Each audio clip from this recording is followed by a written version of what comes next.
you can even watch back. Giving players all the props or put them on blast. We don't give no hot takes, only talk facts. We're giving all our devotion, riding high on this wave of emotion. Going all out, yeah, cause this is our time. No, ain't no stopping us till we reach the finish line. All in, we came here to win. We're gonna give everything. S-I-C-K on the run. S-I-C-K, sick, sick. On fire, we're ready to fight. We'll bring the house down tonight. S-I-C-K on the run. S-I-C-K, sick, sick. Play it on the car ride, play it when you lounge. X and O, you know that we can hold it down. Shout out to my man Sammy, got it off the ground. And to all the listeners tuned in right now, got debates, analysis, and speculation. This is sports talk for the new generation. You know where to find us, got a reputation. Sick Podcast, your #1 sports destination. Giving all our devotion, riding high on this wave of emotion. Going all out, yeah, cause this is our time. No, ain't no stopping us till we reach the finish line. All in, we came here to win. We're gonna give everything. S-I-C-K on the run. S-I-C-K, sick, sick. On fire, we're ready to fight. We'll bring the house down tonight. S-I-C-K on the run. S-I-C-K, sick, sick. S-I-C-K is the sickest podcast. Tune in for the audio, or you can even watch back. Giving players all the props or put them on blast. We don't give no hot takes, only talk back. S-I-C-K, S-I-C-K, S-I-C-K, S-I-C-K, S-I-C-K, S-I-C-K, All in, we came here to win. We're gonna give everything. S-I-C-K on the run. S-I-C-K, sick, sick. S-I-C-K, it's the sickest podcast. Tune in for the audio, or you can even watch back. Giving players all the props or put them on blast. We don't give no hot takes, only talk facts. We're giving all our devotion, riding high on this wave of emotion. Going all out, yeah, cause this is our time. No, ain't no stopping us till we reach the finish line. All in, we came here to win. We're gonna give everything. S-I-C-K on the run. S-I-C-K, sick, sick. On fire, we're ready to fight. We'll bring the house down tonight. S-I-C-K on the run. S-I-C-K, sick, sick. Play it on the car ride, play it when you lounge.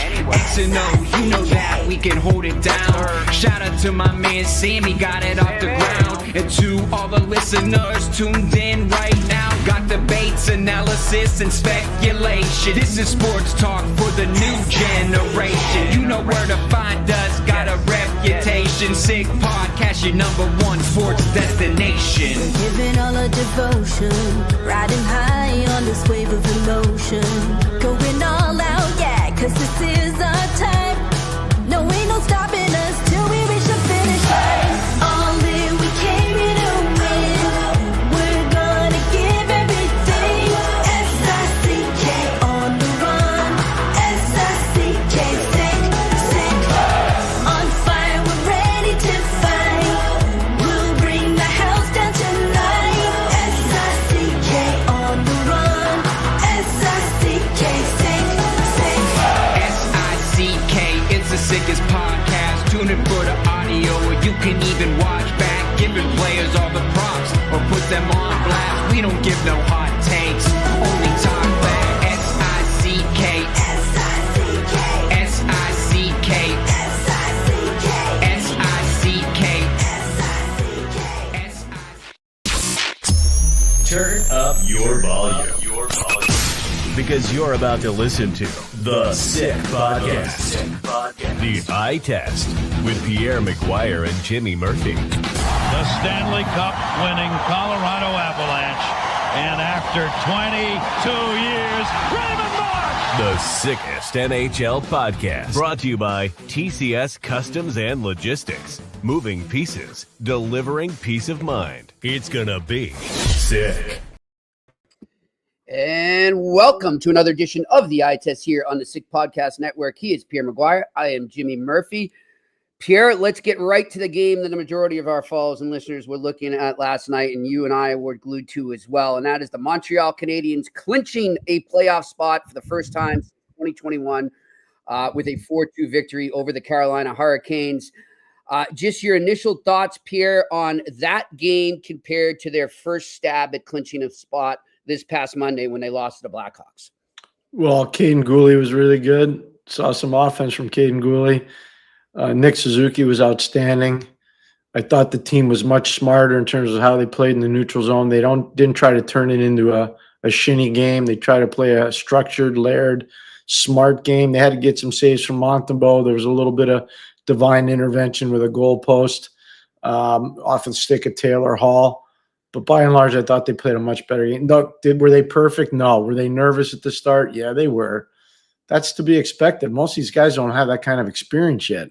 But, they found a way to get it done, and that's what matters the most. You don't get extra points for artistic impression. No, you don't. You don't. And I want to get to extra points for artistic impression in a bit regarding a specific player. But quickly, you talked about the nervousness, and we both agreed this morning when talking. They were gripping their sticks right off the bat again. They did that a lot, obviously, Monday as well. The fact that you kind of got, let's just call it 2 test runs for the playoffs in these last 2 games. How much will that help them when they step on the ice in Washington in game 1 that they've been in? I know the playoffs are a different animal. I'm not comparing the regular season to that by any means, Pierre, but I'm just saying in terms of similar situations where there was so much on the line, they were able to finally pull through. Does that give them a little more confidence off the get-go in game 1? I think you're raising a good issue. The 2 games this week, but I go back to Saturday night. They could have folded the 10 after they got thumped by Ottawa on Friday, and they didn't get beat. They got thumped. Credit to Ottawa. They did. Montreal was not ready for that theater at all. Part of it were some coaching decisions. Part of it were some playing decisions. But they found a way on Saturday. Yeah. Now, they only got a point. They had no energy. They had no energy either. You think about it. Point on Saturday, point on Monday.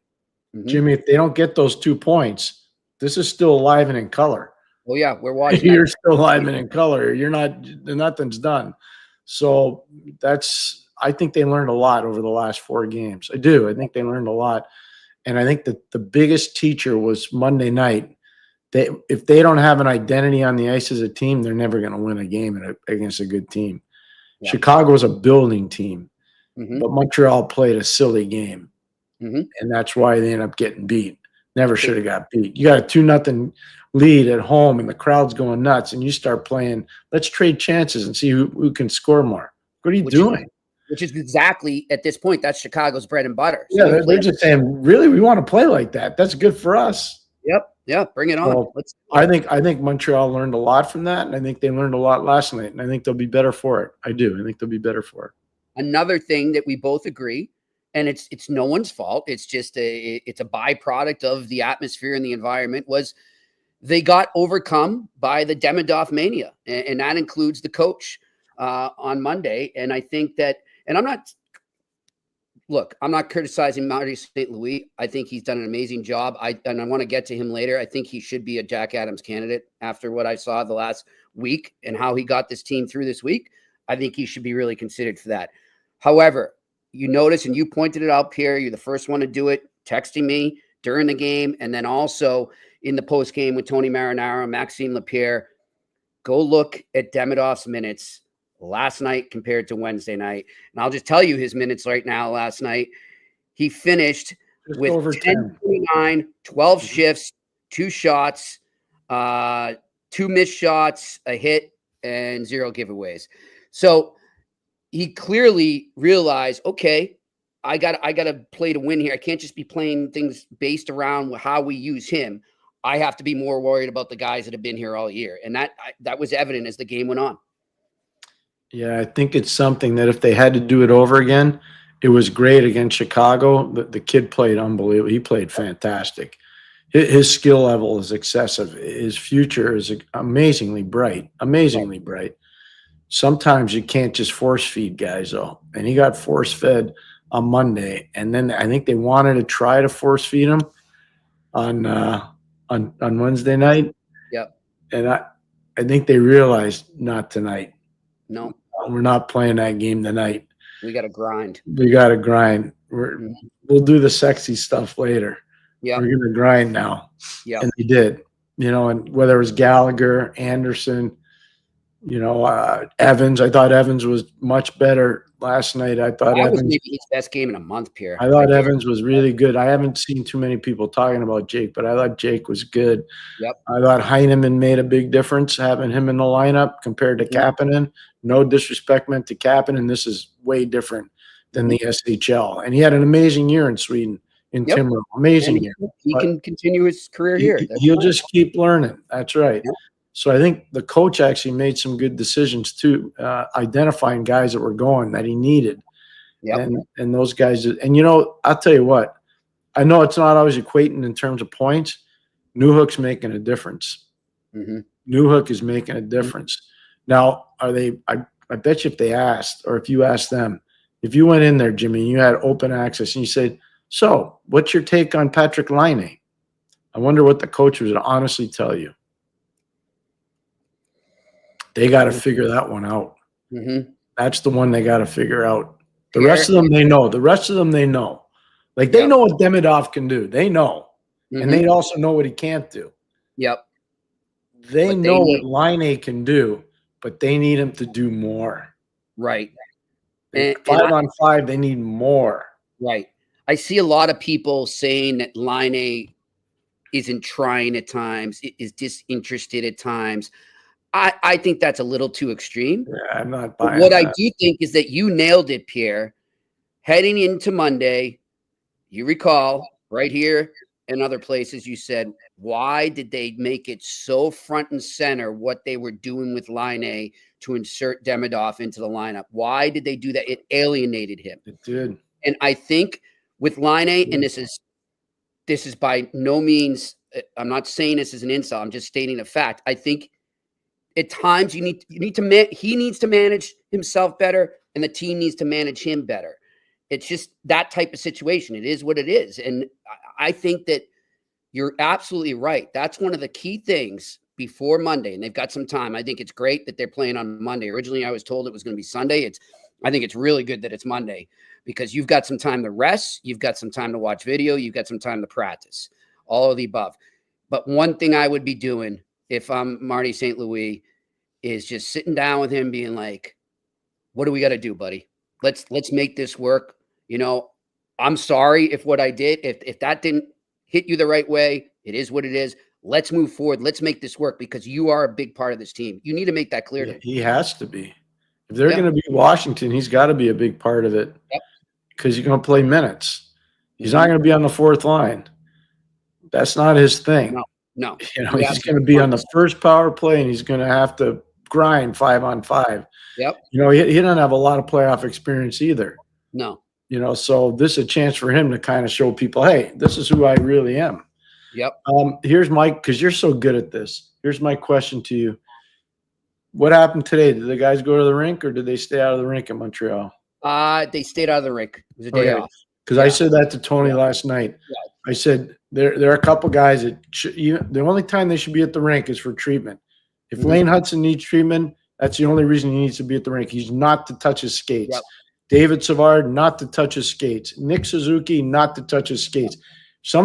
Now, if you're the assistant coach there, I'm just telling people how it works. Your job is to make sure the extra players and the depth guys that are playing 12 minutes or less, your job is to make sure they're ready. Yep. So if a guy comes to you, like if Jimmy Murphy comes to you and say, Coach, I only played 8 minutes last night. Can we do something? Your job is, we can. Let's go. Yeah. So, but there's certain guys, they should have been told last night, unless you need rehab, you're not to be at the rink. No chance. And they should have got the green light last night from Marty. I would imagine they did. I don't know, but I'm guessing they did. Well, I'm just telling you that they should have. Because you don't get a chance. I said it to Maxime Lapierre. I know You don't get a chance during the regular season to go out and celebrate a lot. You just don't. The schedule's too hard. It's not in the old days, we used to stay over. Yeah. Now you don't. You're on the charter. Boom, you're to the next town. You get in at 3 a.m. You're not going out. So this was their opportunity to, whether it's go have a nice dinner, go to Winnie's and have a drink, go to McLean's Public House and have a drink, go to her, whatever you want to do. Yep. Go do your thing, but you don't have to be at work tomorrow. Yeah. Take the day, breathe, decompress. Yeah. And you're right. I mean, in today's world too, I mean, I remember they did that study. Remember we spoke about it here on the podcast. It's just a different generation. This generation actually doesn't like to go out as much. They like to just chill home and play their video games and whatever. I would be instilling it in them. No, I want you to go out and have a good time on the town. Don't be an idiot. Don't film it. Don't put it on your phone. Talk to Stu Ashton at the McLean's Public House and tell him to put you in the back room. But have a good time. Just do it. Get out and enjoy each other. Enjoy what you accomplish here, because no matter what happens going forward for this Canadiens team, the fact they are where they are right now and they're going to play another, 4 games at least, that's an accomplishment that they deserve to celebrate. I wish I was in Montreal to see what it was like. I talked to Mitch a lot and I talked to my mom, and Montreal's an amazing place in the spring when playoffs start. Yeah. It's an amazing place. So it's pretty exciting. It's great for the town. I talked to Michael Farber this morning. Had such a nice chat with Michael. And we were talking, he said, when the Canadiens are in the playoffs, whatever ails the city seemingly gets cured. No. As long as they're in the playoffs. Those were his words. Yeah. And he's such a brilliant man. Michael Farber's a brilliant guy. He's really smart. And like the way he said it just rolled off his tongue. Mm-hmm. It was a really cool statement. I thought it was really good. It's so true. And I heard you guys talking on Mitch's show last night. And what was the movie he referenced when he talked about the Canadiens in the playoffs? Oh, fudge. The old classic there. You know what I'm talking about? Yeah, I do. He had the great line. He had the good line from the movie. And, I also heard Pierre, and look, I agree with both you and Mitch Melnick, but for our listeners that weren't listening to Pierre's daily hit on Melnick's show last night, I agree with you. The 2021 run to the Cup, it does have an asterisk next to it. I agree. Oh, please stop. 100%. They wouldn't have been in the playoffs if it would have been a regular playoff year. Like, let's get real. Exactly. But what I also agree with Mitch on the flip side is, and this goes back to what you just said about what it does for the city. Oh, yeah. That did a lot for the city at that time when everyone was, people are battling depression hard then, and financial troubles, and some still are, but it united the city at a perfect time. I really think you're smart to say that, and I will cede you that easily, and I'll say I totally couldn't agree more. So at that time, just to put perspective on it, I was broadcasting for NBC. I was doing all my radio shows across the country, and I was negotiating to go be the senior vice president with the Ottawa Senators, and it was all clandestine, and I couldn't leave because once you were in the bubble, you couldn't leave because if you did, you were not allowed back in that little bubble at the time. So it was not easy, trust me. Yeah. But I always respected what the Canadiens did, but I just wanted everybody to understand it wasn't how good their team was. Their team wasn't very good. They caught lightning in a bottle. They caught lightning in a bottle, and I'll tell you, when it all swung, Marc-Andre Fleury turned the puck over to Josh Anderson. Oh, God, remember that? And that was it. Series was over. That game wasn't even close, dude. I did the game. It wasn't even close. I think Marc-Andre Fleury's career, and there's not many mistakes you can look back on and be like, that was one of the few. That was it. That turned the whole series. That was it. It was over. Yeah. So I will remember that series for a lot of reasons. And we stayed at the Queen Elizabeth Hotel. Kenny Albert, Joe Micheletti, and we stayed at the Queen Elizabeth. Couldn't go out. So I'm serious. So I'd call my mom and I'd say, "Hey, can you get us some Saint Hubert barbecue?" Well, on that note, and I tweeted this last night. I am so happy. Obviously, we've got connections to a lot of restaurant and bar owners up there, but I'm just so happy for that hospitality industry right now in Montreal. Yes. Because they're getting such a bonus they weren't planning on in terms of income and traffic through their doors. And it's going to be great. I mean, I was texting with Stu last night. And he's like, you don't have no idea how crazy it is right Jimmy, here. way to go. I'm so happy you're saying this stuff because it really does matter. It does matter a lot. I realize what that does. Like, even, on the flip side, I feel horrible for our good friend John Caron right now because he's, thank God the Celtics got a legit team and they could go deep. West End Johnny's is one of the best bars in Boston. It's an amazing bar. Yep. And I Pierre, love going there, and the food is outrageously good. Yeah. And I'll tell you this, and this is, you can talk to any bar owner around North Station and the whole area around TD Garden. Bruins fans party harder than Celtics fans. Celtics fans are more of the let's go for the fans. No question. Bruins fans are getting there 3 hours before the game and staying 3 hours after. So all those college hockey tournaments there, the Bean Pod, the Hockey East. So that's no question. Income, and so hopefully the Bruins can turn it around for next year, and they're playing well into April. But that's a whole nother topic for another time. But getting back to the Canadiens, one thing I want to ask. So getting back to Demidov, and I was thinking about this, Pierre, after we had our conversation today, and I was thinking back to when. Now, he didn't come in, obviously had a whole full season under his belt. So I don't think it's as good a comparison. But I'm just talking about when you have a young player who's inexperienced, whose main attribute is offense and skill and not necessarily a two-way game, and you're in the playoffs, how do you utilize him? And I thought back, and again, I know he had a year experience, but I thought back to Tyler Seguin in 2011. And I thought that Claude Julien did a great job. Now, I'm not saying they should scratch him as much as Seguin was scratched in the playoffs, but I thought that Julien did a great job in that playoff run, and he took a ton of heat from the media and fans, but it worked. Picking his spots and finding the right time, whether it's in-game or game-to-game, to get Seguin's skill involved in the system and involved in the attack.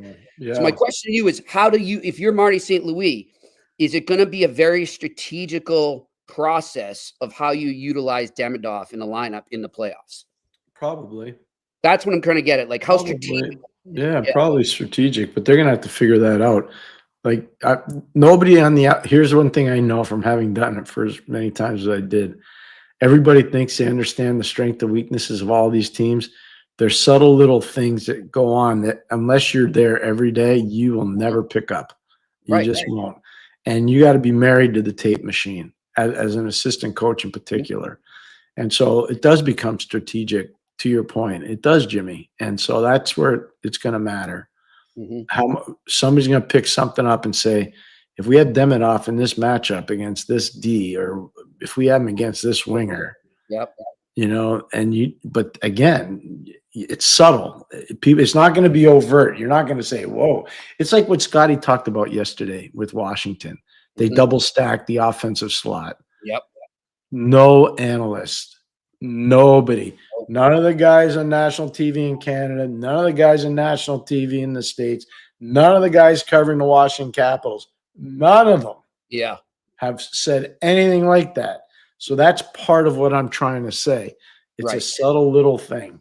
It's just that's what comes out. It's true. And I love too how because of that, he was saying that they need to really get that puck out fast. That first outlet pass is going to be huge. Huge. And that's where a guy like Carrier is going to come in big, I think. Carrier I think this whole team started to get better when Carrier came over from Nashville. It allowed Matheson to play on the left side. He's much more comfortable on the left side. It created better slotting for the second and third pairing.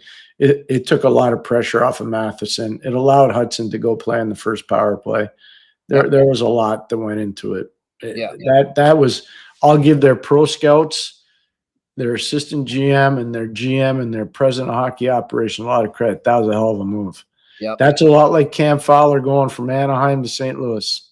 Those two moves, one in the East, one in the West, changed the dynamic for two teams.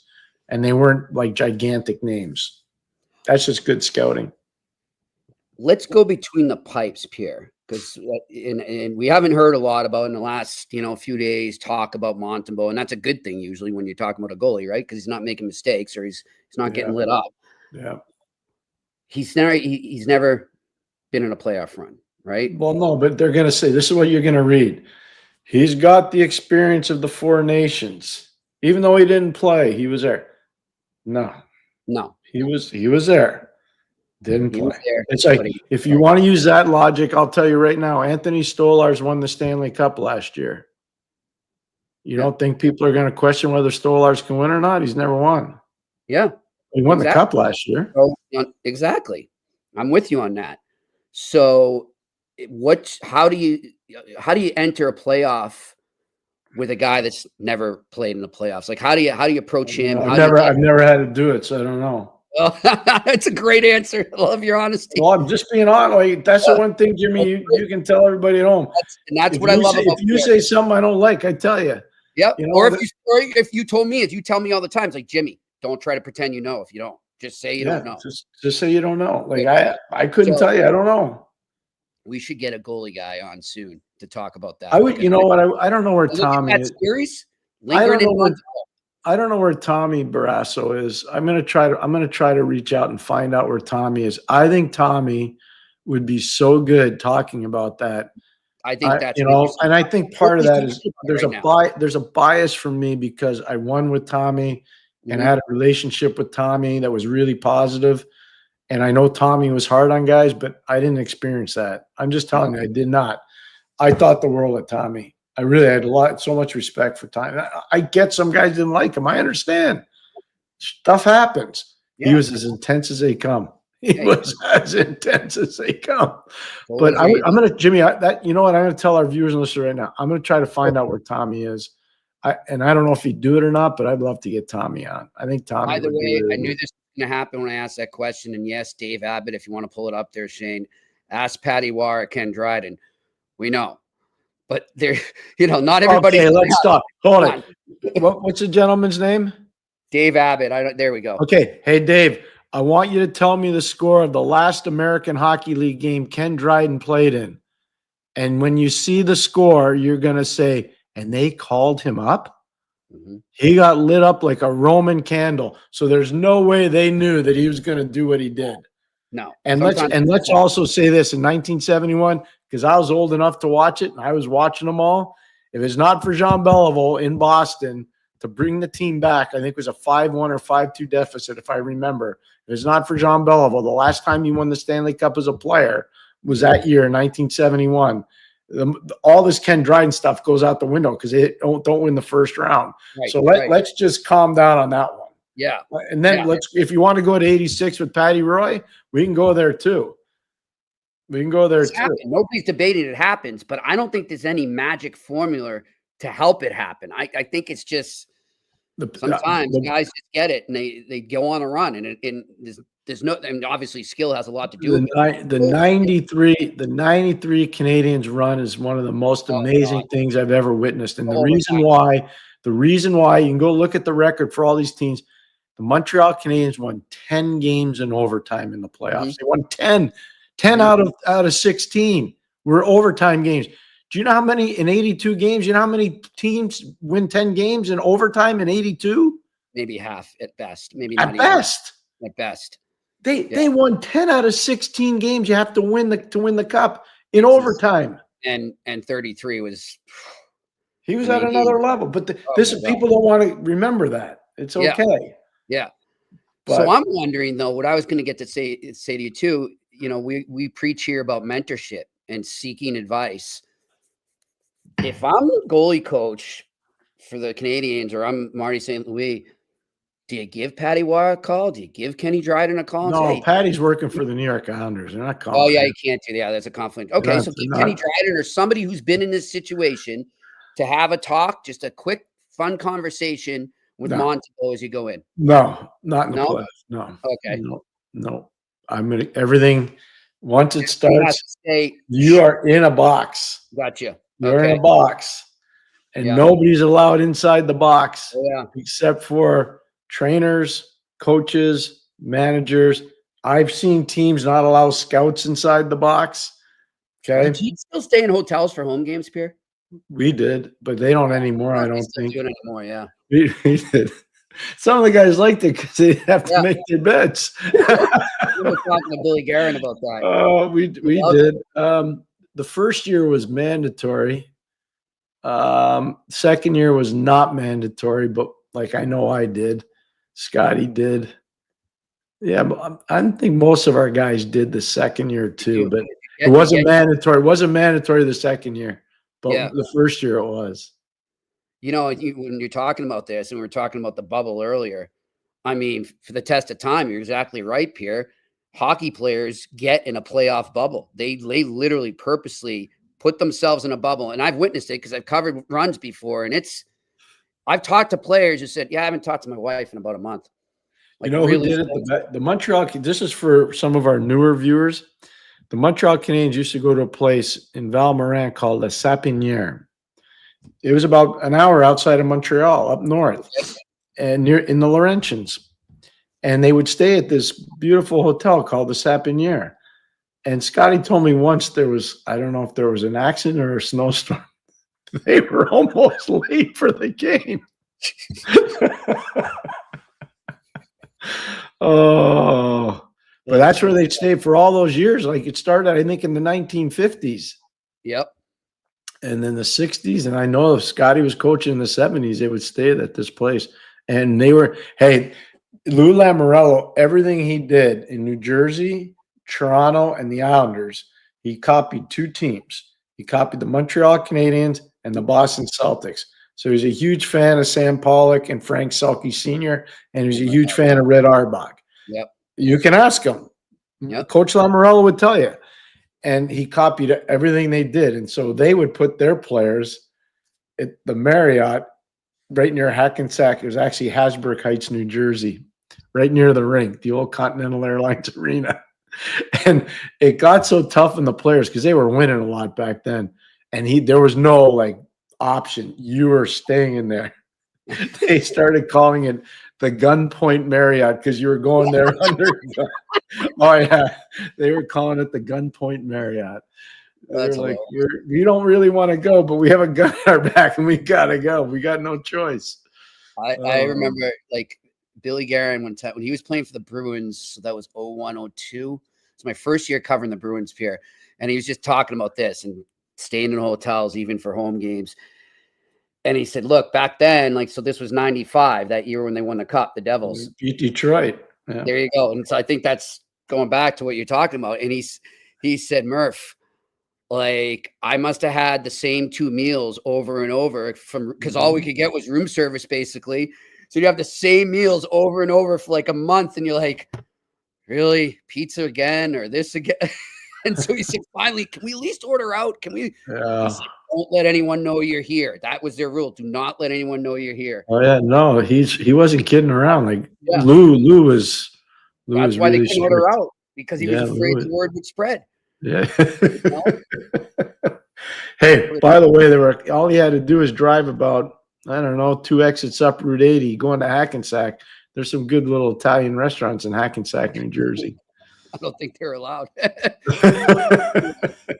Pierre, before we move into our questions and everything and move away from the game last night, I quickly want to just quick looking ahead, and we'll do more of this in depth tomorrow. Yes. But just your quick one-word answers. The Canadiens will win this series because why? They out-goaltend Washington. Okay, and the Capitals will win this series because why? Their bigger players make a physical impact in the game on the games, and Montreal doesn't have a response. Okay. So meaning like the Tom Wilsons of the world and those guys. Dylan McElrath, Tom Wilson, Protas if he's healthy. Yep. You know, Dowd. Yeah. By the way, nice extension for him. Congratulations.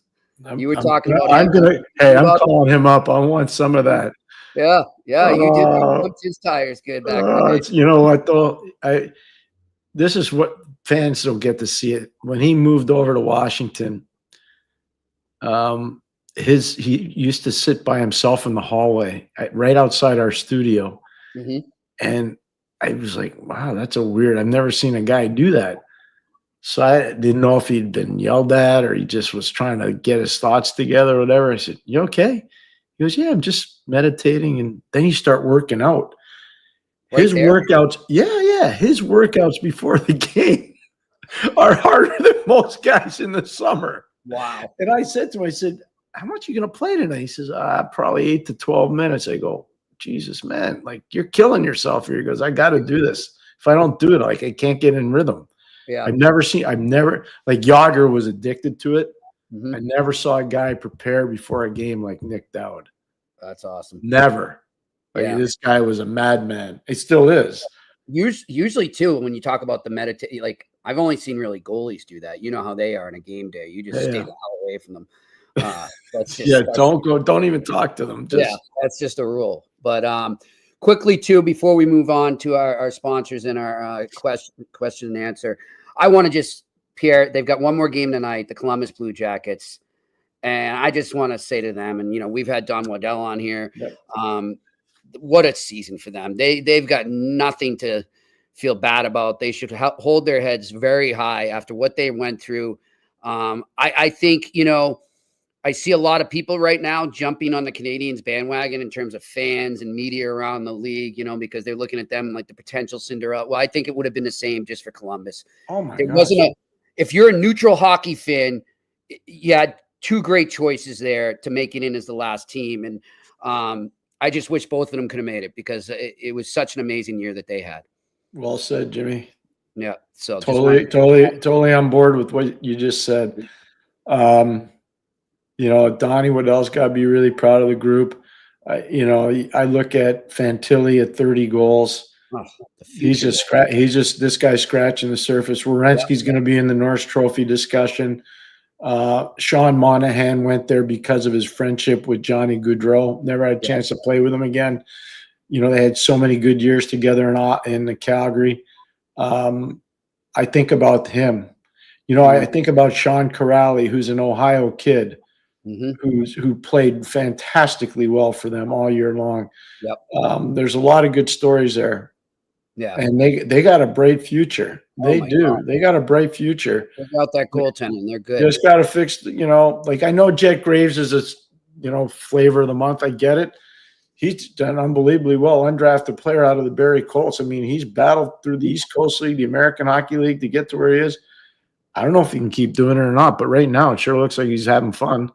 Yeah. Sure looks like he's having a ton of fun. Well, they're definitely arriving soon. There's a lot coming for that team, so look forward to it. All right, let's get to our sponsors here, TCS Customs and Logistics. Unlock the full potential of your shipping operation with TCS Customs and Logistics. From around the corner to around the world, flatbeds to air freight, customs clearance to drawback consulting, TCS is a one-stop shop for all things transport, moving pieces, and delivering a peace of mind. For a no-obligation customs or freight quote, contact sickpodcast at shiptcs.com. Again, sickpodcast at shiptcs.com. And, of course, our wonderful sponsors over at Betway.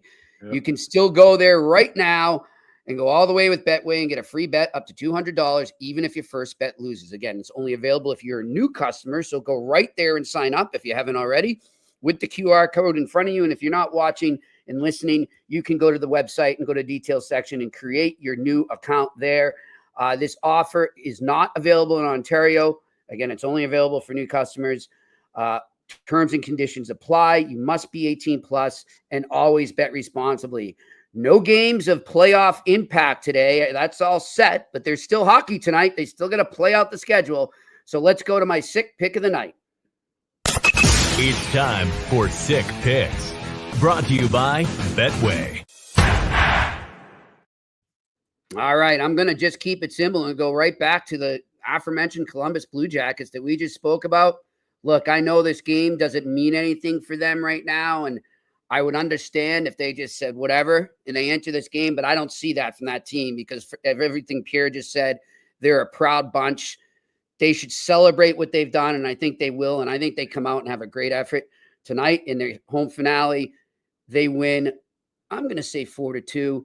Take the Columbus Blue Jackets -1.5 on the plus value there at +230. Let's get to the Q&A. All right, Shane Boyven. For Demidov, do you believe that it would be more beneficial for him to go on a deep run with Laval or maybe a series with Montreal? And do logistics allow him to go to Laval after the NHL run? I don't think so. No. I don't think there's a Laval destination for him. No. I'll find out more and have a better answer for you tomorrow, but I don't think so. All right. Next question.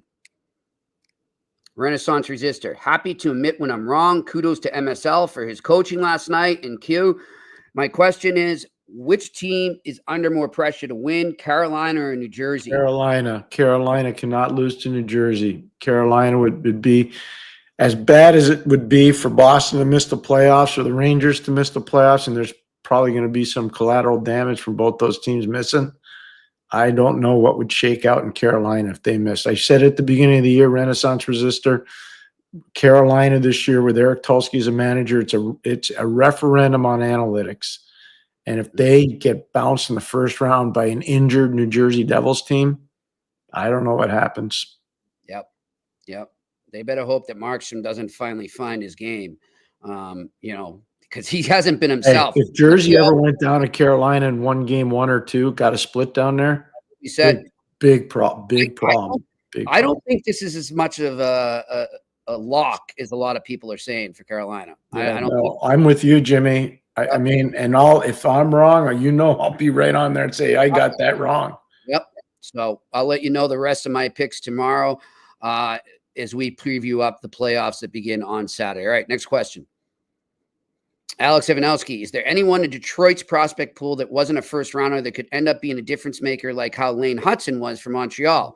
Obviously not as impactful, but maybe close. I would say Casper the Friendly Ghost there right now is doing that. Pierre, Mark, he's there. I don't know if he's going to be super impact like Hudson. No, Marco Casper's already there, though. Yeah. I'm trying to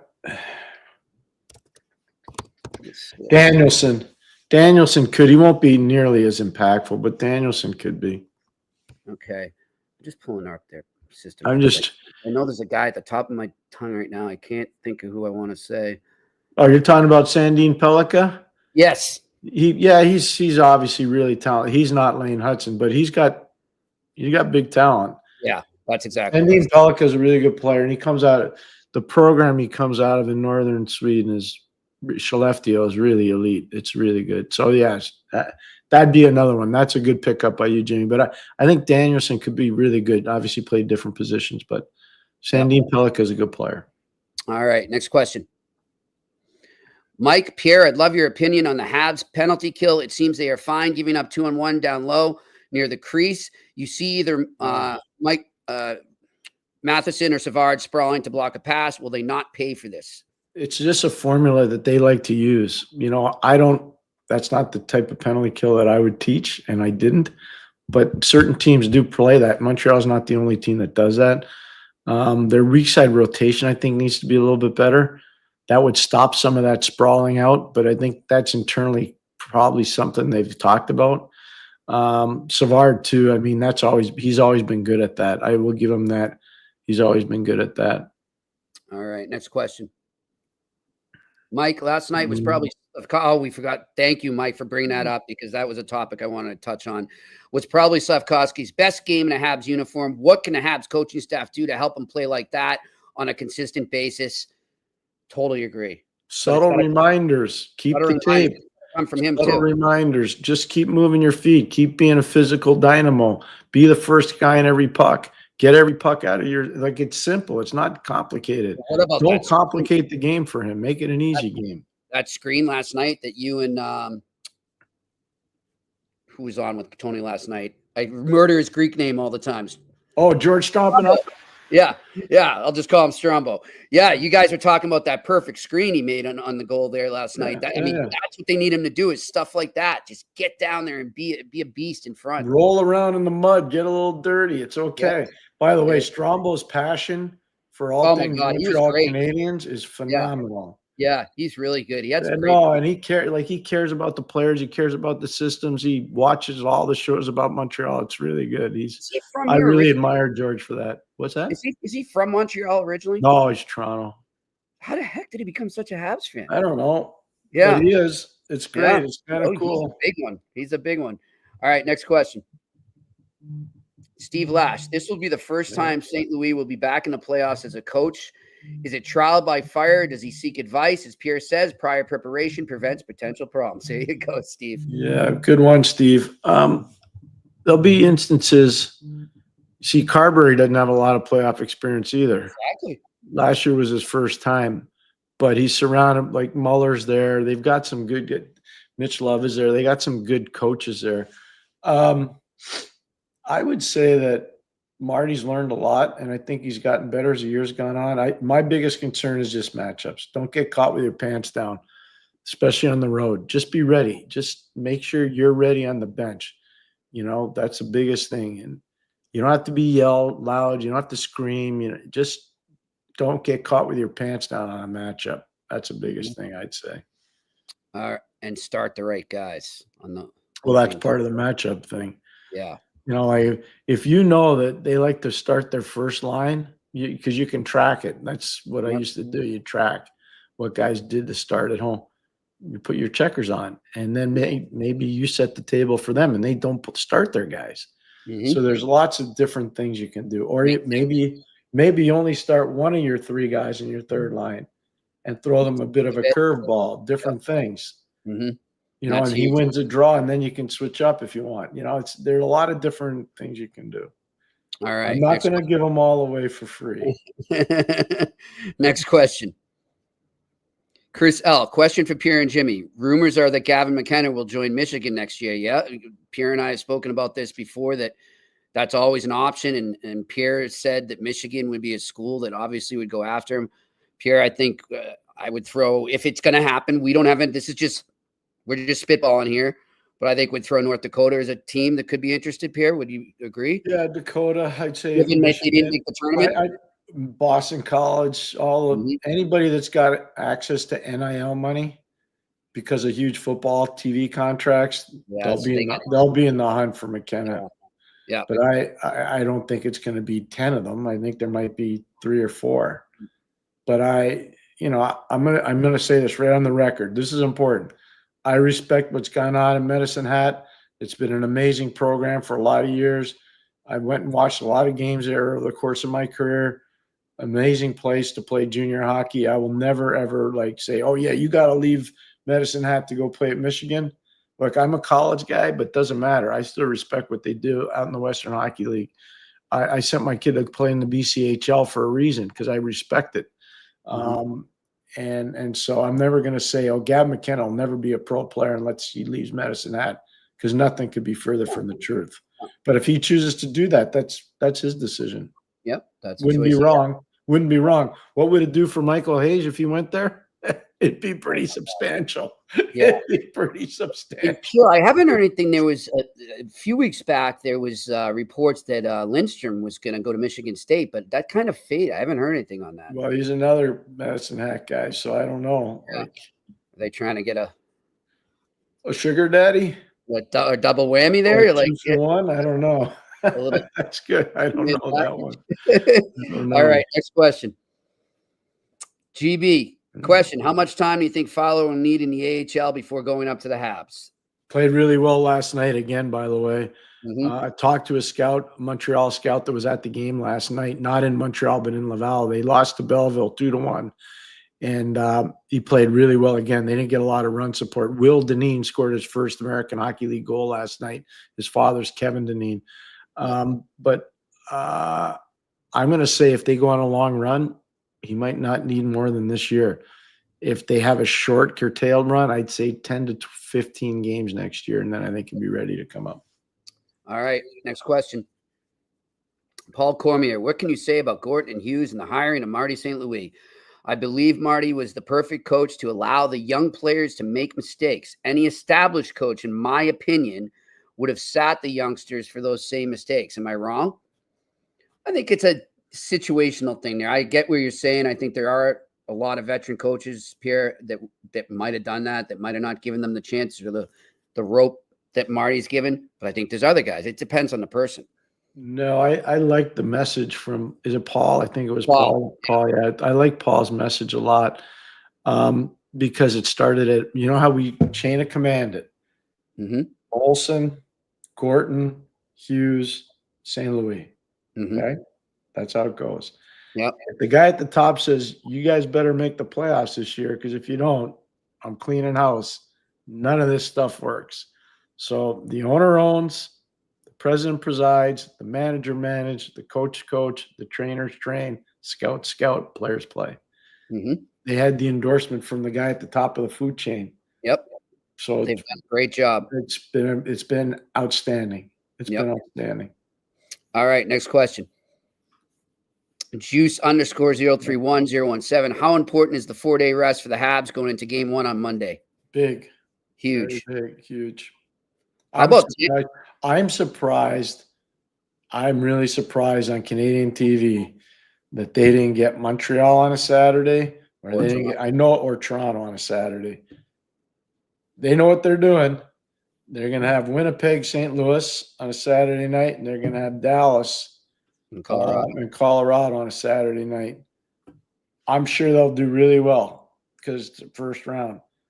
I'm still shocked that no Montreal on Saturday night. I'm really surprised. How about Florida and Tampa Bay, Pierre, not starting until Tuesday? That's for US TV. Yeah. US TV. Now I want to ask you there, in that front, is that too long a layoff? No, especially for Florida. Yeah, good call because of what they've gone through. Yep.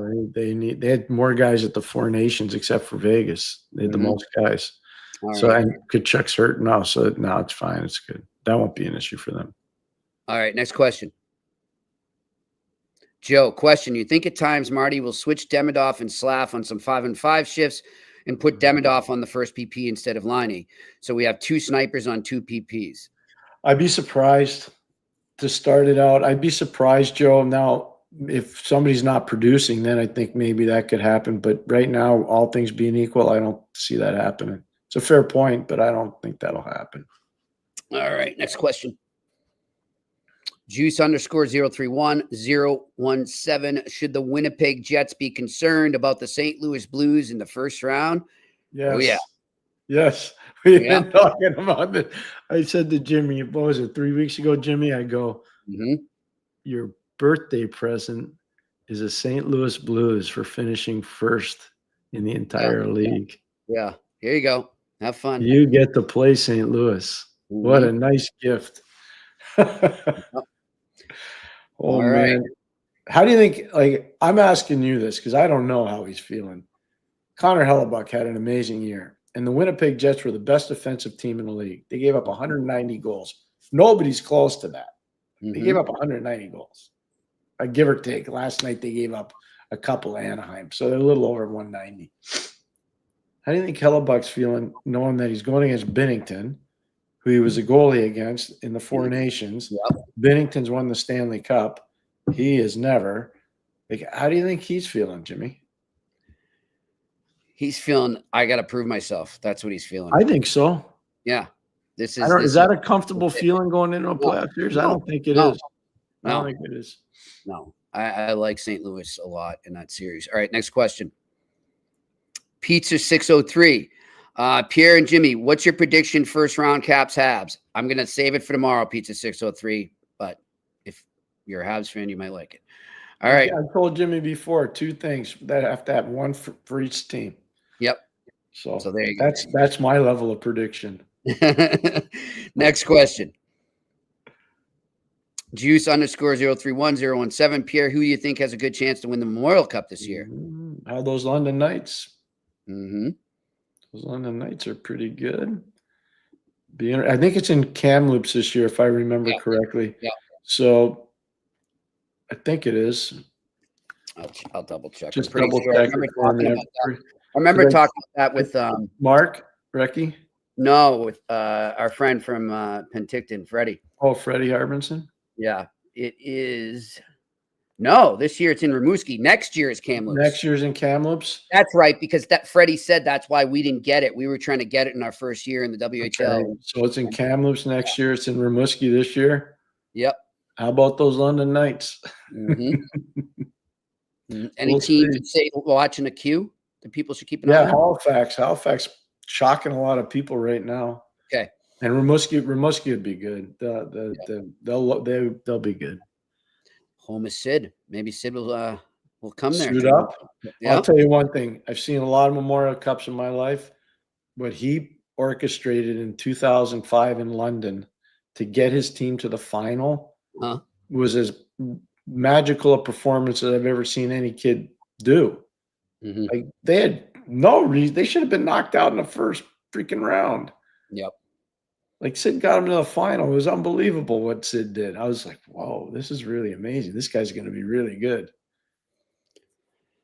He's something. Well, he'll have time, unfortunately for him. He'll have time to go check it out. Jimmy, 3 straight years now without playoffs. Pittsburgh. Mm-hmm. 3 straight years, Jimmy. Interesting off season coming there as well. All right, next question. Franco, question: 5 Canadian teams will be playing this year's playoffs. Has this happened before? Yeah. Yes. However, this is not the best scenario for TV market in the United States. I love it. I want the Canadian teams as much as possible. So do I. But this is yeah. Especially in all. And one of the hurtful things for Canadian TV is Vancouver out. Mm-hmm. That's tough. I'm telling you. That's a big market. That's a big market. All right, next question.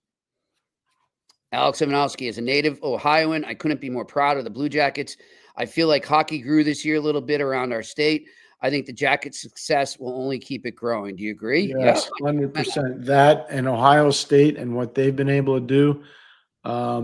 I think that there's a lot of good stuff going on with Ohio hockey right now. I really do. And not just on the men's side, the women's side for Ohio State, they're really, really good. Yeah. So, no, I think it's great for hockey on the women's side and the men's side in Ohio. All right, next question.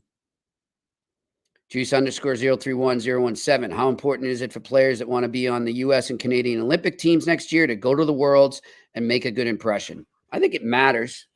I don't think it's not a top guys, not for the top guys, but there'll be guys on young guys. Yeah, there'll be some younger guys where like Celebrini's going. He's smart to go. Yep. And here's the dirty little secret. I'm telling you, Hockey Canada is really good at keeping copious notes on failures and successes. They're really good at it. Trust me. And 06 was about as big a failure as you could have. And they left a guy at home by the name of Crosby. And that is one that I don't think they'll repeat ever again. Yeah.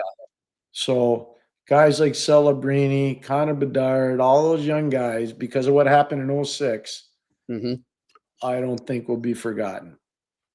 Pierre, do you believe in the narrative that Nick Suzuki not going last year affected his not making the Four Nations? No, because first of all, Nick didn't have a great start to this year. He did not. No. So they might use that as a convenient excuse, but I think Nick's in the discussion now. Oh, yeah, but sure. So Jimmy, the only thing is, like, you look at the guy, John Tavares didn't go either this year. No. You know, like Cooper brought a lot of his guys, Cirelli, Point, Hayden, you know, all guys that Hagel, guys that he trusts because he knows them. He's won with them. But I wonder when the other guy, when, you know, Doug Armstrong gets involved making the calls, like who else is going to get punted? There'll be some, like, I'll tell you right now, it's being played on small ice. Tom Wilson's got a chance to be on this team, just like I think Mark Scheifele has a chance to be on this team. Yeah, for sure. You know, so there's going to be, it's not a lead pipe, like just like Crosby. Like if you're a Canadian center, Nathan McKinnon, Connor McDavid, Sidney Crosby, Mark Scheifele, like who else is getting in? Oh, I know. Like, it's not that easy. This guy. It's not because they don't like the guys. How are you beating those guys out? They could field 2 teams when it comes down to it. I mean, this year they should have put 2 teams in. Yeah. I'll tell you though, like you mentioned the second half, Nick has had Suzuki. I mean, Pierre, if they did the Hart by halves, he's in my opinion, he'd be in consideration. Second half, I'm saying, if they did it by half. I agree with that. Yeah. I agree with that. He's been great. Oh my gosh. He was really good last night. Yeah. I didn't like Kochetkov giving up short side goal. I was like, what are you doing? But I was happy for Montreal, but I didn't like that from the goalie in Carolina. He helped me go 2 for 2 last night on my There sick you go. picks. There Thanks, you go. Nick. All right, next question. Steve Lash. Jimmy, you said yesterday you would talk about Jeremy Jacobs. It was actually Charlie, Steve, but same thing really. Charlie is the man right now. And his response the other day to the Bruins season. I'd love to hear your thoughts since I'm not as close to the situation as you are. Pierre and I spoke about this today. My problem with his thoughts were that I felt like he threw a lot of people under the bus. I felt like he cast a little too much blame at people that are gone as opposed to people that are still there. So just so you make it easy for the viewers and listeners, who are those people? That should be getting blamed? No. Who are the people that he went after? Brad Marchand and Jim Montgomery. Yep. He basically went over what happened in the beginning of the season. I'm just paraphrasing. It was chaos. We couldn't get it going. We didn't have a system, and Jim didn't have an answer. And as when I read this to Pierre, he had the same answers I did in my head when I first read it. Like, an answer to what? I mean, the roster, because that was the problem, not the coach. And the fact that he then took over a team that at the time was in worse in the standings than the Bruins, and now has them in the playoffs. I don't still understand how you can justify saying. I'll tell you one other thing that was really a big problem. The Swayman contract negotiation was a huge problem. It was a major problem. He didn't mention that. He did not, or he did? He did not. He did That not. It was a big problem. That played a role in the beginning of the season. And then as far as Marchand said, he said it was Marchand's choice to leave, which is, that's not true. So anyhow, all right, next question. FFFF. Hello, Pierre. Would he ever? Erickson be a good 2C for Montreal. Would he ever? He is so good. This guy's such a good player, and he's a good playoff player. Oh my gosh, Erickson is good. He'd be a great number 2. They're not letting him go. He's not going anywhere. He's not a UFA. He's not going anywhere. He's good. No, he's got a ton. Yeah, he's not going anywhere. He's good. What a reasonable cap hit too. What a great identification though. That's really good because that's the guy. That would be one of the guys. That'd be the perfect guy. Yep. I'm with you now. All right, next question.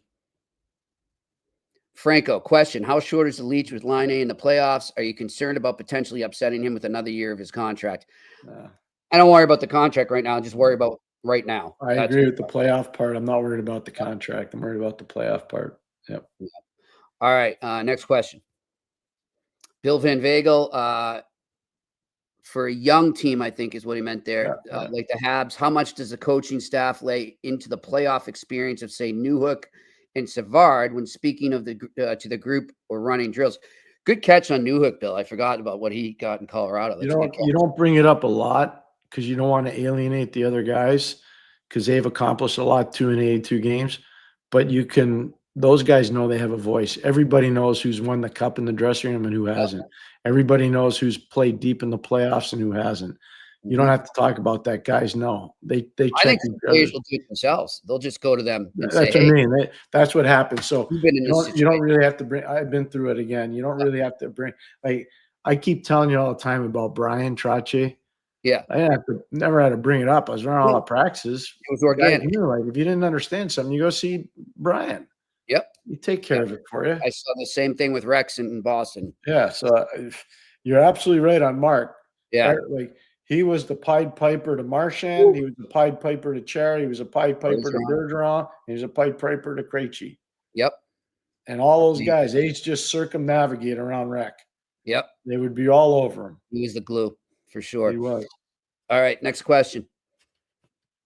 Dave Abbott, can you break down man-on-man coverage? I think this is a big weakness for the Habs. Thanks. You have to have defenders that can play man-to-man coverage. It is a bit of a problem, especially one of the things that Chicago did very well, and one of the things that you saw Carolina try to do, they try to utilize a net as a reference point on the cycle, and the Canadiens were having a hard time switching out of it. It was very apparent the last 2 games.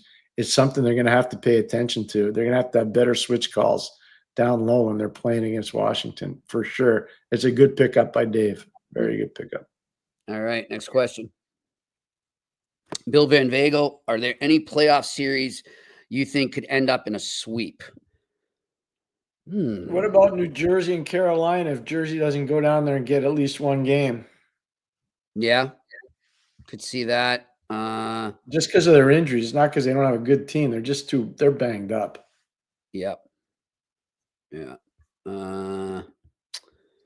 Yeah, that's the only one. Yeah, if that was to happen. I don't think any of the other ones are going to be sweeps. I could be wrong. You think Mini Vegas? I don't think Mini gets. I think Mini speed's going to be a problem for Vegas. Yeah, I think doesn't mean they're going to beat them, but I think their speed's going to be a problem. Yep. All right, next question. Bill Van Vagel, do team rules change for players during the playoffs, i.e. curfew or off-ice activities that don't exist during the regular season? No, you know what? If you want to have your guys act like men, make sure they know before the season started, we're going to treat you like men. We never had a curfew. Bob Johnson never had a curfew. No. Wow. You want to be a man, we'll treat you like a man. Scotty had a curfew in Detroit, I heard. Well, you had a couple curfews. Some real funny story. You're talking to somebody that broke it one night. I know. I got in trouble. Should I tell that story? I don't know if it's okay with Scotty. You think Scotty will mind? Scotty didn't do anything wrong. I did. Because that's kind of why I did. So we were in St. Louis for 3 days, and we had a game in Mini somewhere else, and then we went down to St. Louis. We were there for 2 or 3 days. I want to say we were there for 3. And there was a bar that right near our hotel. I won't say the assistant coach. He and I went and watched some games, and we stayed a little late after the game. And I didn't think Scotty would be back because he went to Buffalo to be with his family. And I walked into my room, no cell phones back then, and the thing is blinking on my phone. You know, the light saying there's a message. So I called to get the message, and it's a lady at the front desk, and she goes, "Oh, there's a gentleman in the lobby who would like to see you. His name's Mr. Bowman." So I go, it's like 2:30 in the morning, Jimmy. I'm going, oh, this is no good. There's no Mr. Bowman. He's in Buffalo. So I thought it was one of the players playing a trick on me, and I go down, and there's Scotty reading the newspaper, and he goes, "Why don't you come on over here and sit down?" Oh, that was really fun. That was about 35 minutes of, oh, did I ever foul this up? Oh, it was bad. I won't go into what he said to me, but all I can say is it ended like this. Do it again, and you won't be working here. That's how it ended. And you didn't do it again, obviously. I did not do it again. There you go. Lesson learned. Oh, that was such a bad night. That was like 35 minutes of excruciating pain. And I deserved every bit of it, and I took it. But I'll tell you, I just quickly, but it wasn't a coach, superior coach situation or coach player situation. But when I was in high school, my parents were away, Pierre. My dad, as you know, but I don't know for our listeners, he was a Marine. Yeah. Very strict.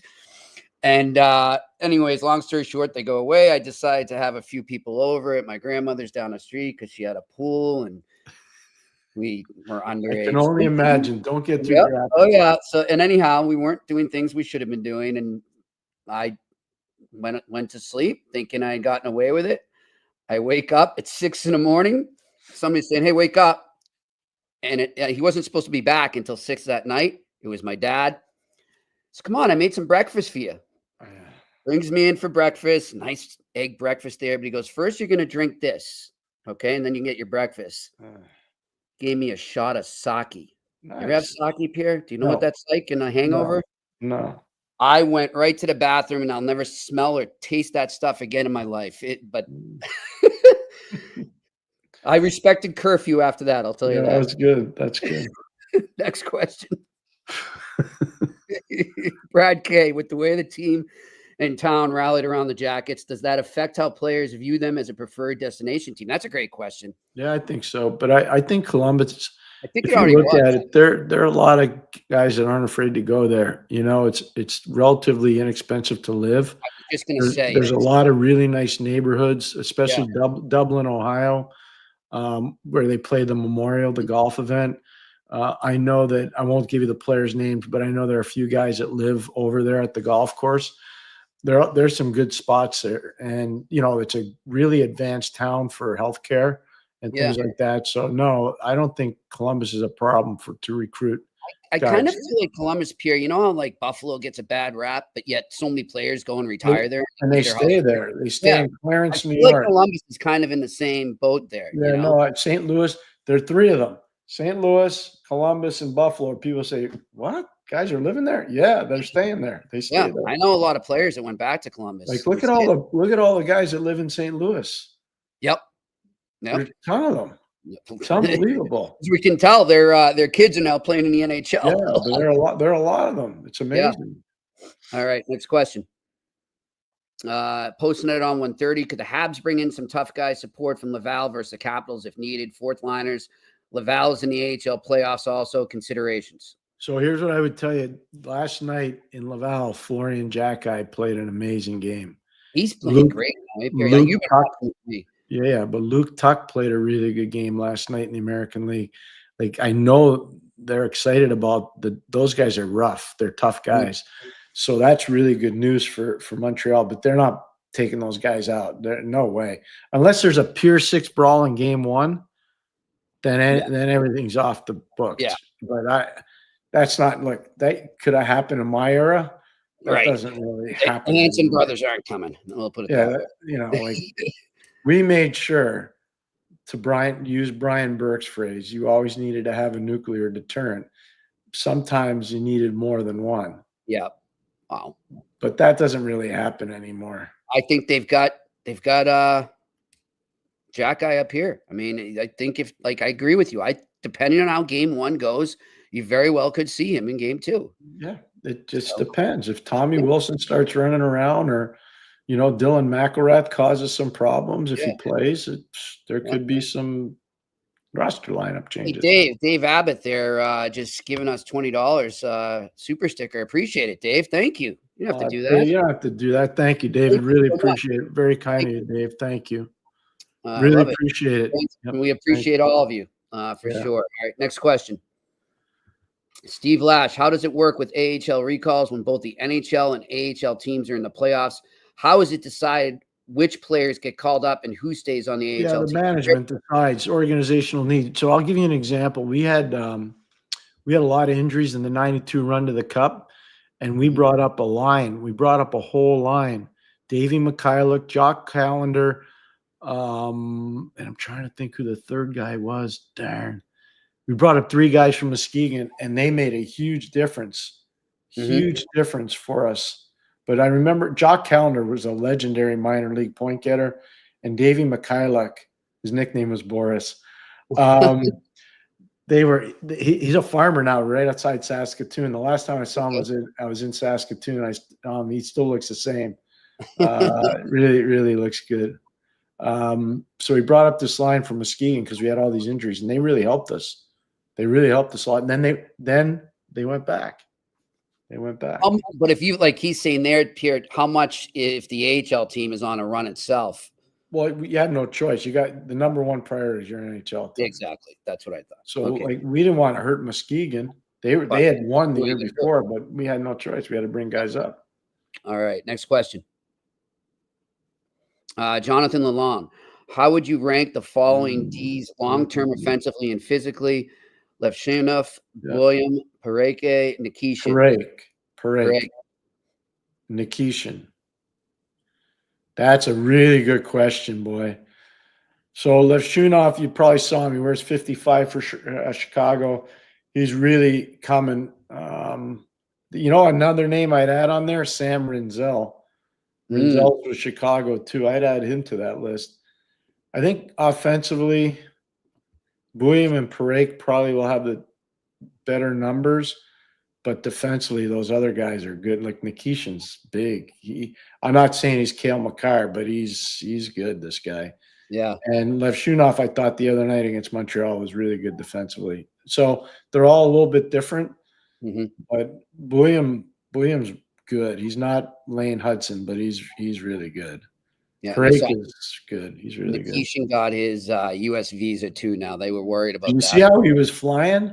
Yeah. He's flying through the Middle East. Back in the day, and I used to go there a lot, it would be Montreal, Frankfurt, Moscow. And now I'm seeing these guys are like flying to the Middle East to go. They're going Moscow, Istanbul, Yeah. down somewhere else. I'm not trying to get politics or anything.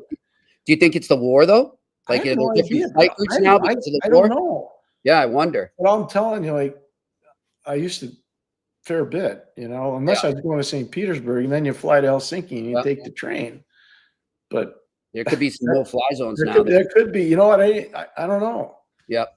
But It's interesting. But I was looking at that today. I was like, why is he flying that way? Yeah. Anyways. All right. Next question.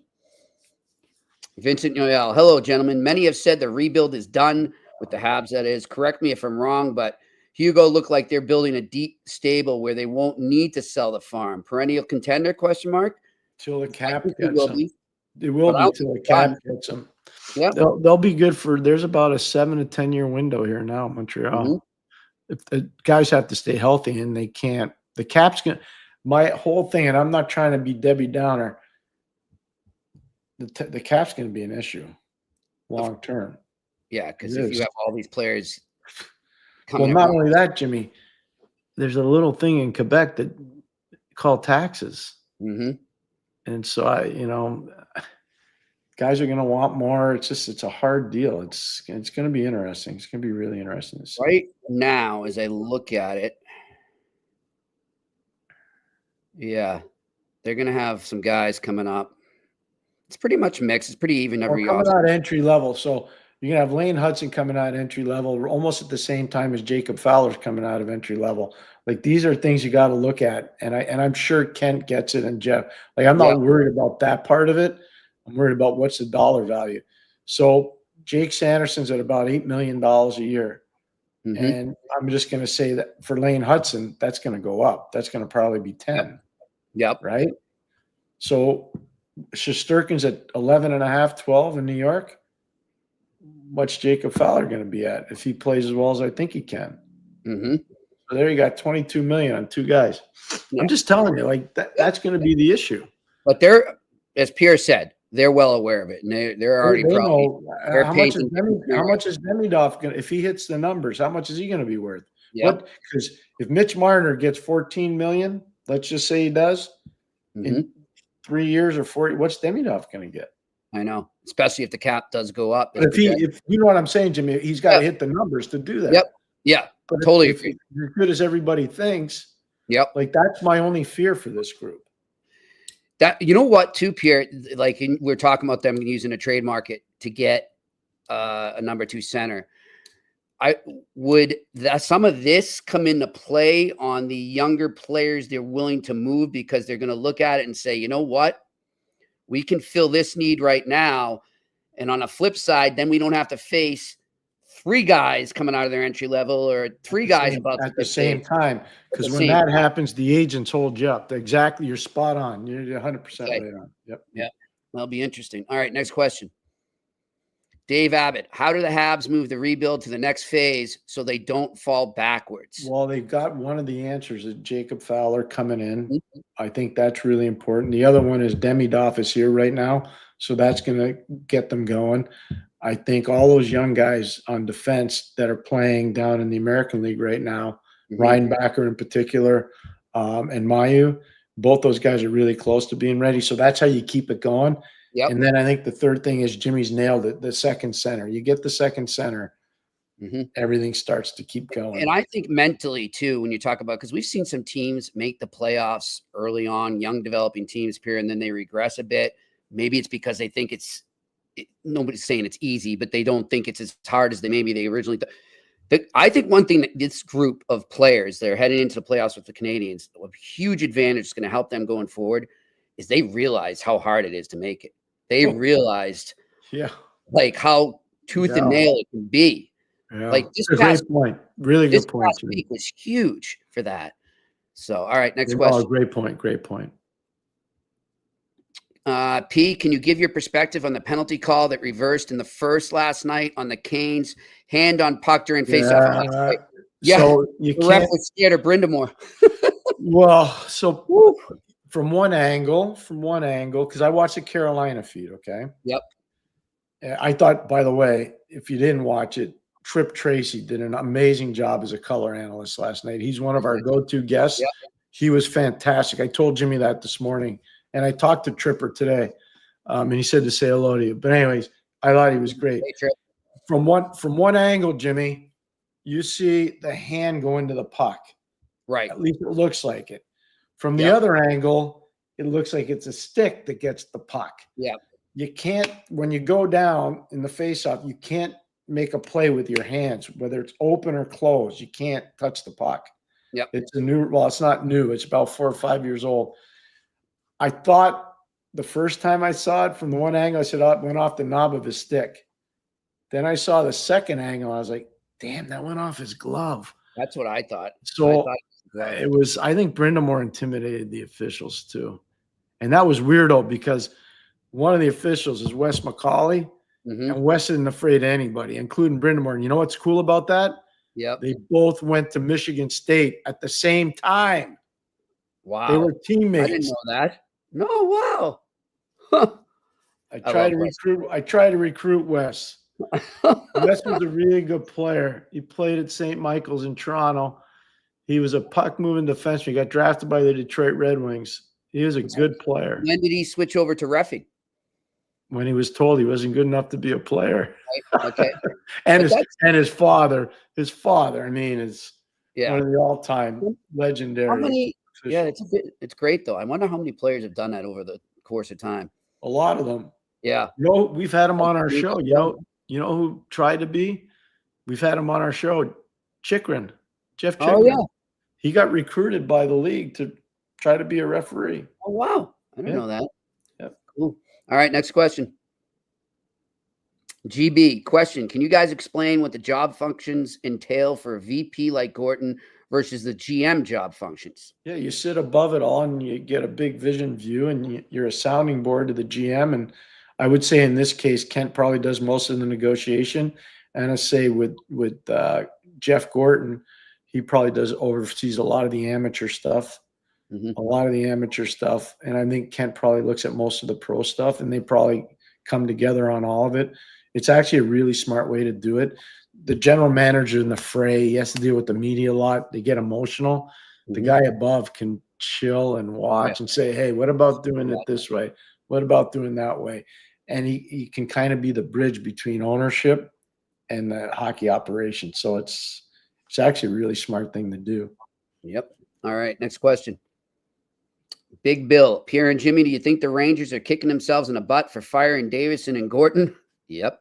Seeing what is going on with the Habs and the Blue Jackets. Big Bill, totally agree. Big Bill, you're spot on. Look, Jimmy knows the day after Jeff got fired, I invited him to lunch. I was living in New Canaan, Connecticut, to my country club, and we sat and had about a 2.5 hour to 3 hour lunch. And it was heartbreaking. It was really heartbreaking to know that the Rangers had done that to him and to JD, who was a partner of mine back in the mid-2000s. Why? Because Tom Wilson embarrassed them in their own rink. That was not good. It wasn't appropriate. It wasn't appropriate at all. Yeah. We're seeing the result of that now. Yep. All right, next question. Alex Cameron, who has to be Montreal's X Factor round one? Josh Anderson? I think he's a great call for an X Factor. He is, but I would say this, because whoever's playing in the matchup pairing on defense are going to get big minutes. I'm going to say Matheson and Carrier. Those guys have to be X factors because they're going to get a lot of heavy lifting against the top offensive guys for Washington. Yeah. They have to shut those guys down. They have to frustrate them. The last time Montreal beat Washington in the playoffs, Roman Hamrlik and Jarl Spacek and Josh Georges did an amazing job frustrating Backstrom and frustrating Ovechkin and frustrating that entire offensive team. And that's what they're going to have this time if they're going to beat them. So I'd say those two guys on the back end as matchup guys are going to have to be very frustrating to play against. And Pierre was, am I mistaken, or was our friend Hal Gill on that team as well? He was. Squilzy on that team? Yep, he was. And he became one of their best shot blockers. I remember that. Well, nobody blocked more than that freaking Josh Georges, man. Fearless guy. He was a madman. You know, Josh is coaching in the BCHL. Let me ask you where he is now. He's coaching in West Kelowna in the BCHL. I'd love to get him on. He is a great interview. What an amazing person. I used to go in there. I think I told you this. I used to go run practices for Mark Habscheid back in the day in Kelowna, and Josh was on the team. Shea Weber was there. Josh Georges was there. A lot of good players were there. Blake Como was there. And I saw Josh, and I was like, wow, this guy's going to be good. Like, he's going to be a good pro player. And it wasn't about points. It wasn't like he was the biggest. He was just smart and tough. Yeah. You know, he was just a good player. I really like Joshy. He's good. All right, next question. Randy Workman, Jimmy and Pierre, do you think Kadri will leave the Flames next season? Good question, Randy. Here's my question for you, Jimmy. We talk about second centers. I think Naz had an amazing year. I know his plus minus wasn't good, but his point totals were amazing. I wonder if teams don't try to make a play to get him. I don't think the Flames will be in a rush, but he's getting older. I can tell you what I would say. I know for a fact they tried last year, and he said, "I want to stick around." To move him? Yep. Yeah. So I don't know if they wouldn't Naz is. I don't know why so many people get angry with Naz, but I'm telling you, like, I've been around the guy a lot. He's a gamer. Like, here's the thing. I agree with Pierre. I think he's got tremendous value, and I think they could move him. My question is, though, with what he became to that growing young core this year, do you want to mess with that? He's still got game too. Yeah, I don't know about. That's what I mean. I'm not sure. Like and Randy's closer to the team than us. Randy, I mean, it seems from afar like he became a big part of that team and the leadership core. So I don't know. I agree with Jimmy. Yeah, I agree. I think he's got great value, though. Don't get me wrong. Just will they do it?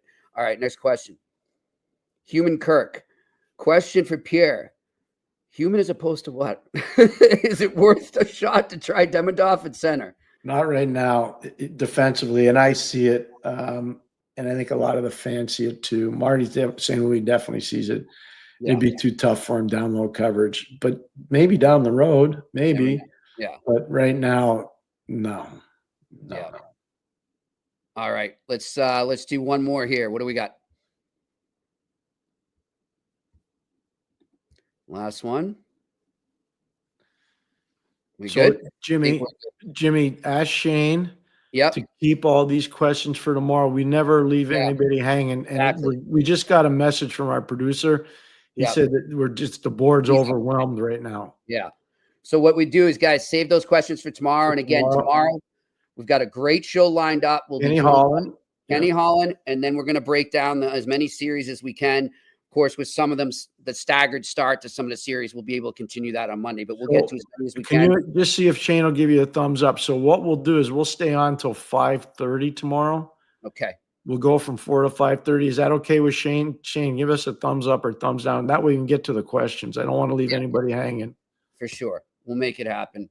So look forward to that. If you got any questions about the different playoff series, we'll start really looking into it in depth. No, we'll definitely do that for sure. Yeah. Shane won't be producing, but we'll talk to our producer. We'll make it work. We're going to be on till 5:30 tomorrow night. All right. 4 to 5:30. Let's do it. Jimmy? Yep, works for me. Thanks to everyone out there watching for all your questions. As we said, we love it. Thanks to Dave Abbott there for that nice. Thank you, Dave. That was very kind of you. And looking forward again, Kenny Holland here on the eye test with Pierre McGuire and me on Sick Podcast Network tomorrow. Talk to you then.